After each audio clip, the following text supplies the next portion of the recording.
live events from PHLV Radio.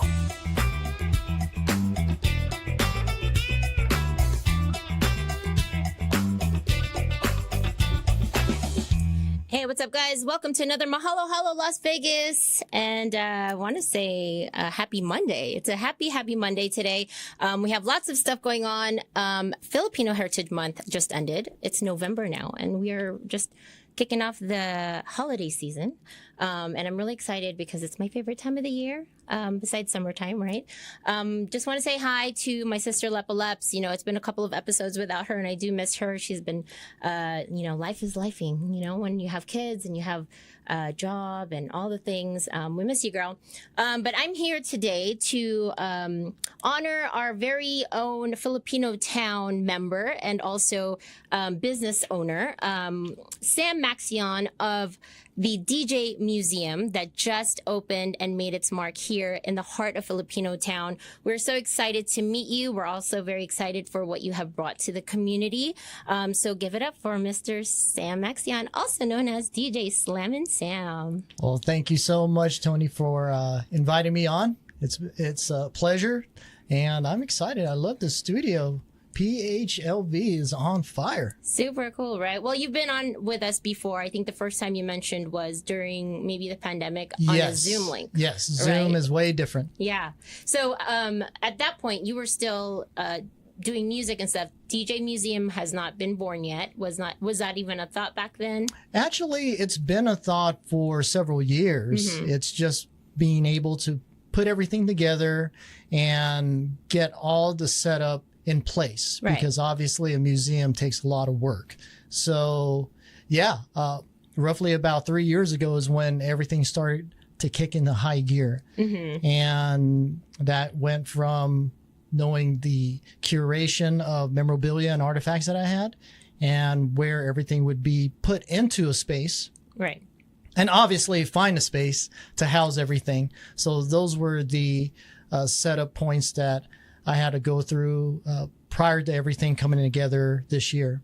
Right. So let's talk about your history in, I guess, just the music scene or just in the turntablism, if you may. Like, you started off maybe as a promoter, correct? Or a show producer, events? Well, just to put it more accurately, I started out as a bedroom DJ back in the day. And I've always been connected with the DJ culture, with doing private parties and weddings and stuff like that. And then I tied in with professional DJ groups over in the San Francisco Bay Area back in the late 80s. Okay. And from that point on, I started getting experience in the field. And then I became an intern for Wild 107 in San Francisco. Nice. From there, I elevated my DJ experiences and ended up just getting on the radio after being an intern for less than 4 months. Okay. So that was where everything kind of turned in my career. And from that point on, I started developing a great ear for music, not just with the mix shows and DJing, but with producing, remixing, right, and having that part of my career kind of expand.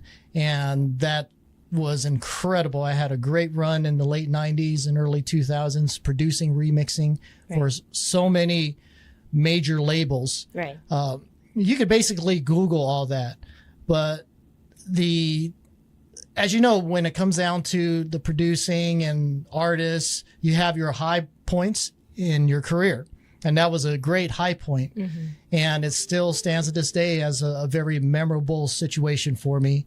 And I've always had the music kind of transcend into what I'm doing now with the museum, because all my connections that I have today were based on the radio perspectives that I had early on. So I credit that with so much of the advantage putting together the museum as we're curating each and every day here. Right. And I know, back in the day, I guess you stated 80s, right? How was technology then compared to what it is now, and how much of a progression have you seen? It has been a very tremendous progression. At the same time, it's a double-edged sword because it allows everyone to become a DJ. And that means a 4-year-old.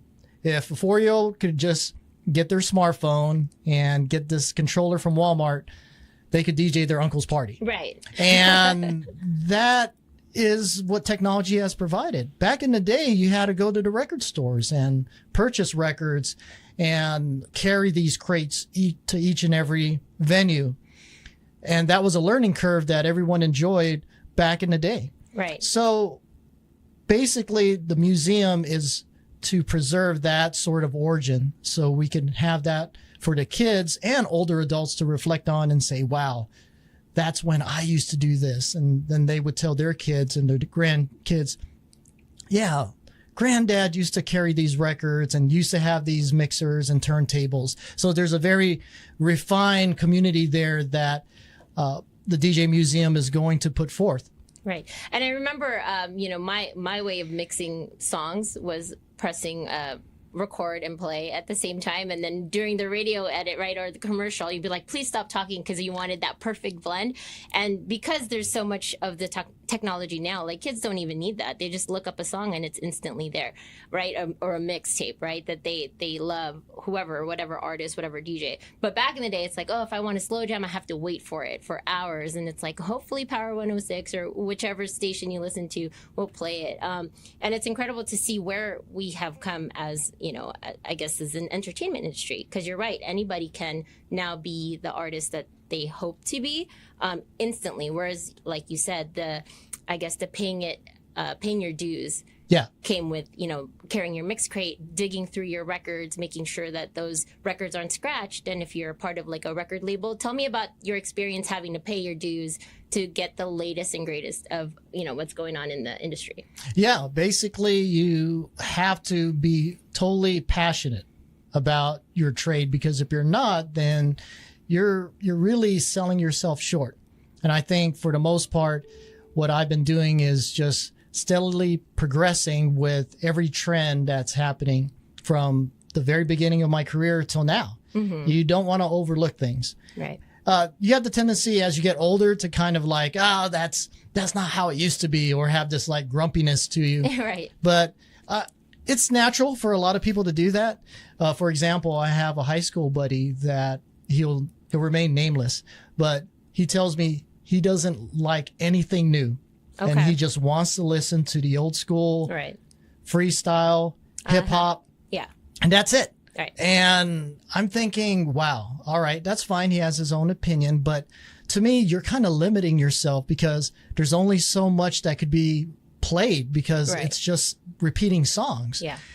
Whereas if you open your IQ up to newer music, you're going to hear some of that good stuff from back in the day, but someone else that's a new artist has taken that sort of inspiration. Right. So I feel there's always room for good music to be out there, especially now. So I'm always excited about that. What kind of music did you start off playing? Because I know if you were a bedroom DJ, obviously you could be open to, different genres. But as you progressed into like playing for the public or the people, what was your first love to start, playing for them? That's a very loaded question, because I like all sorts of music right off the bat, whether it's old school funk, whether it's dance freestyle, whether it's pop, whether it's rock and roll, whether it's heavy metal. I love it all. Yeah. And I feel that your musical IQ is very important when it comes to listening to all sorts of music, because it's reflective of your real life IQ, where you're not stuck in this pigeonhole of just, I just want to hear hip hop because it's cool. It's nostalgic. Yeah, and you're exactly. Like, I remember that one time. But I think that's what music does, is once you hear it, it reminds you of a place and time that you were, and it brings you back those good and bad feelings, right? Correct. But yeah, you're right. When you start to open up your IQ of, what the music is now, you will hear the samples, and they're prevalent now because it's easier to sample, and you can change, that whatever percent so that it's legally okay, right? So you're hearing more of the old school and the 90s coming back, and you're like, oh man, are we really that old? Yeah. I think it's very important that we have that sort of reflection of older tracks being remixed into what we are hearing today. Right. At the same time, we have to know those roots. And getting back to the museum, that's the whole thesis of why the museum is existing, so we could get back to those roots, so we could share those stories and have people that have really no clue what a DJ is come in and leave being educated about the culture and what we're trying to do moving forward. Well, it's like hip hop, you know, it started somewhere. It started from East Coast, and then when it traveled all the way over here, it's like, well, where did it come from? It had to have evolved from a place, right? So here, as far as DJing, it's like it started from somebody trying to mix songs, right? So tell me a little bit of what to expect in the museum as far as timeline or how it's set up. Yeah, it's basically a chronological setup from the early 1900s all the way up to modern day. And it's a self-tour that you could just read the marquees as you go through and pace yourself with the content, memorabilia, and artifacts that are shown within that framework of the walkway of the museum. Just like every other museum, there's always going to be areas that you're going to be gravitating to more than others. And that's the exciting part of what I have with the museum, because there might be something in the 80s that you're just so like locked in, and you'll read the literature, the booklets, and stay there for 30 minutes because you're just locked in. There's parts where we go into the 90s that you might be locked in as well. So everyone has a different experience coming out of the museum. It just depends on what they want to take out of it. And I love to get the feedback from all the visitors, because to me, the feedback is very important. So moving forward with the curation, I could customize it, put in more things, and kind of adjust things so everyone could have a really good experience. And let's talk about your experience here in Vegas. So you said originally you're from the Bay Area. When did you move to Las Vegas, and how have you really, I mean, now that you're opening up the DJ museum, you've like made a mark, right, as far as your footprint. But when you first came here, how did the music scene, or how did the DJ scene kind of evolve? Yeah. Moving here, there was no safety net at all as far as the gigs and so forth. It was just more, I wanted to give Vegas a shot. Didn't want to be 90 years old and saying, wow, on my rocking chair, what could it have been in Las Vegas? So that was more of a bucket list thing. And to me, I was wanting to see what Vegas was all about. And through the grace of God and great resources and contacts, everything started falling into place in terms of being able to get DJ work and connect with certain networks with what I was trying to do. And that worked out very well. And till this day, all those networks have been very much supportive of what I'm trying to do with the museum. And it's just been a very great blessing here in Vegas. Nice. And I feel like, you know, you've made an established, you know, group of folks here, right? So as far as venturing out now into a business with the DJ museum, how is that kind of, what's a challenging part of that? Because, you know, you still want to be the creative and the artist, but now you're going into the business side of it, because both has business, you know, things to it, right? So let's talk about the business side now.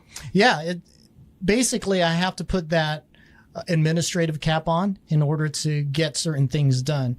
But at the same time, I have a tremendous team that I lean on, especially my fiance, Marie. She's been really on top of things that I would just rather have someone else do, because it's a specialty skill. And that's what I try to do with every area that I need help with. And that way I could focus on what I do best, which is the DJ part, curation, and have that developed the right way. Because let's be honest, you can't do it by yourself. It's impossible. And for everything to have developed in such a short period of time, it's truly a blessing. And I just excited to see what the next development and stage happens, because there's a lot in store, that's for sure. Let's talk about that, the inception, right? The conception of this beautiful thing that you're doing. So what, you were just sitting down, you're like, hey, I want to spread the news about DJing. Like, what really lit the fire with you? Well, what's odd is that no one has ever trademarked a DJ museum, first off. Which kind of, like, if you think about it, you have like the Steve Aoki's and other major DJs that could have easily locked it down because of their background and their funding and so forth. Right. But no one did. And to me, it was an opportunity to embrace this possibility of making the museum a reality. And I knew once I locked down the trademark that the sky was the limit. And from that point on, I just wanted to develop the curation part and reach out to contacts that I knew were going to help me curate and make the museum where it's at today. And why did you choose the location? So let's talk about the DJ Museum is located at 3507 South Maryland Parkway, suite number 6. It's right in the heart of Filipino Town. Coincidentally, or was that by plan? That was pure 100% coincidence. Nice. For the past 2.5 years, I've been searching high and low throughout the Vegas Valley for a spot. Whether it's an arts district, whether it's down Sahara, whether it's in North Vegas, South, there has been so many false starts, whether there was an issue with the roof or the landlord or whichever the case. But this space happened to be aligned with everything that I wanted to do with it. The build out was there. The support team with the property was supportive, straight up of the museum concept. Nice. And it just so happened to be in Filipino Town, just randomly. Yeah. And it's right there, right across the street from Boulevard Mall, adjacent to Lorraine, Cocina. Lorraine, yeah. Yeah. And it's a match made in heaven. Yeah, you couldn't get any more Filipino. I mean, he's literally the heart, like the central point of Maryland Parkway, which is also now known as Filipino Town, across the Boulevard Mall, next to a Filipino restaurant, all you can eat. And then in between that is right next to that is PHLV right here. So crazy. It is such an alignment. What is your next hope for the museum? Because I know you guys just opened. So, of course, there's a little bit of a ramp up for everybody to really know about it. But you had a great grand opening and was acknowledged. So congratulations on that. Thank you. How was that? And what are you moving forward? What are your plans and hopes for the museum? My hopes and plans for the museum is to have it just steadily known. And with every new business, there's always going to be that growing curve. And we're doing our best to market and be on shows such as yours to get the word out and to let everyone know, hey, this is it's in Filipino Town. It's, the owner is a Fil-Am, and we're just here to develop the community and also have a little fun with the DJ aspect of things. Yep. So as far as what's in store and what we're hoping for is just the development of the DJ Museum and all things transpiring with that, because we're also holding special events across the board. It's not just a museum with the exhibits, but we do have event spaces in there. So we're going to be holding seminars, small parties, mixers, business related gatherings. Nice. So that's going to be cultivating the exhibits as well. Yeah. So, yeah, that's going to be a big plus for sure. Yeah, I'm really excited for you and Marie and the team because we were able to visit yesterday, and it's a great space. It's going to, provide a lot of musical platforms as well. Community members are able to, enjoy the history of that, but also just a place to be able to connect. Not only in Filipino Town, but in the music industry. This town is always having an event, a show. So what more better than to have DJ Museum here in the heart of Filipino Town by Fil-Am owners. And so cool that it aligned. I'm really excited for you guys. Again, this is at 3507 South Maryland Parkway, suite number 6. It's right next to Cocina and Lorraine. So if you're hungry, you can go over there. I'm plugging you guys. But yeah, after visiting yesterday, I see the vision. You can feel the history in there. There's so much love that you put into it. Not only are you the curator for this beautiful place, but you're also still DJing. Can you tell us a little bit about where you play and how we can find you? Yes, I still DJ. I have a residency over at Aliante Casino Resort. The lounge is called ETA, and I'm there every Saturday from 8 till midnight. I play everything from old school to new school, and it's just a great time. Free parking, no cover charge, and basically no dress code. So what are you guys waiting for? Yeah, see you guys at ETA Lounge at the Aliante Casino and Resort. That's North Vegas, right? Correct. Yeah. Yeah, it's a little bit of a trek, but it's well worth it. Yeah, I think, everybody that is local likes to kind of explore outside of the Strip. So that's basically, a 20-minute drive. It's not too far. Yeah, roughly. It's not bad. Yeah. Yes. And how long have you been doing events and such? Because I know that you were doing DJing, but have you done shows lately? Or are you still interested in doing that kind of stuff? Or Yeah. As far as special events, I'm very open. It's just a time thing because obviously I have the residency and the museum. But if there's a workable schedule, yes. Just like right now, I have time to come kick it with you, Tony. Yay. I'm so excited. Marie, I know you're off camera, but I want to give her props because it does take a team to create something awesome and remarkable as far as a legacy and a historic place. Really, it's just a place to really understand where music comes from, how the progression of technology evolves, and just the people behind it.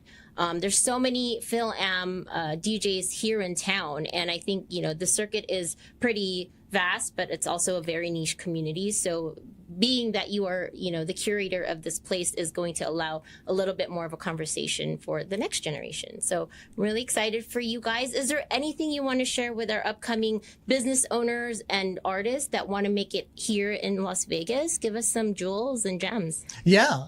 As far as being able to get your brand out there, just give it your all. I think passion and inspiration is the key to getting things done nowadays, and just believing in yourself. And I think having resources and people that you could console with that are knowledgeable, that's the best way. And obviously having mentors. And I think being someone that's a veteran in the industry, I feel it's my responsibility too. So if anyone out there needs sort of a guideline to do things, if I have a moment, I will share my knowledge. But definitely come out to the DJ Museum. We're open Wednesday through Sunday, 10 to 6, closed on Monday and Tuesday. However, there's appointments. We could go ahead and take that based on availability on my end. And it's there for everyone to enjoy. I love it. The DJ Museum, located 3507 South Maryland Parkway, suite number 6, Wednesday through Sunday, 10 a.m. to 6 p.m. Walk-ins are welcome. Tickets are available online. You guys go and support the DJ Museum. This is the start to a beautiful, historic place. It's a legacy builder for all of us here in the Filipino Town market. And those that are interested in becoming either a DJ or a business owner, I know Slammin Sam has a lot on his plate, but I know he'll make time for our community. I will. I certainly will. And just reach out. You could go through on the website at djmuseumlv.com or reach out on my socials at I am Slammin Sam. All right. Well, you guys know where to find us. YouTube, Instagram, and on Amazon Fire TV. Listen to us on the PHLV radio app. Get our podcast on Apple Podcasts, Spotify, iHeartRadio, and now on Amazon Music. You got Prime. It's about time. Subscribe now. Make sure you guys go to DJ Museum here in the heart of Filipino Town. I'm your host, Tony Rose with Slammin Sam. And we'll see you next time. Aloha and mabuhay. See ya. Bye.